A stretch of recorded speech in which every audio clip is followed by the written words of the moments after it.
তাহলে 2 কেজি। ওরে বাপুরে, আলু নেওয়া যাইব না, আলুর পরিবর্তে অন্য কিছু নেও। আলুর পরিবর্তে কি নেওয়া যায়? দাদু, আজকে একজনের বহুত মিস করবার লাগছি। মাংসের পরিবর্তে এখন কাঁঠাল, মিষ্টি কুমড়া দিয়েও বেগুনি বানানো যায়। পেঁয়াজ ছাড়াও কিন্তু রান্না হয়। কোনো কিছুর দাম বাড়লে আপা ঠিক কোনো না কোনো অল্টারনেটিভ কিছু খুঁজে দিত। তোমরা আপারে তো থাকতে দিলা না। এখন খাও, বাধ্য হইয়া দামি জিনিসে খাও, স্বার্থপর বাঙালি। ইয়া তাইলে আর কি, দেও আমাকে 150 গ্রাম আলু দেও।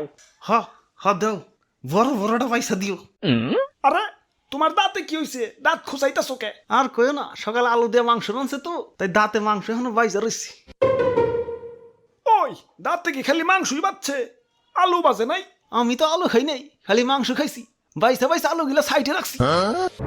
আমি তো আলু খাই নাই, খালি মাংস খাইছি।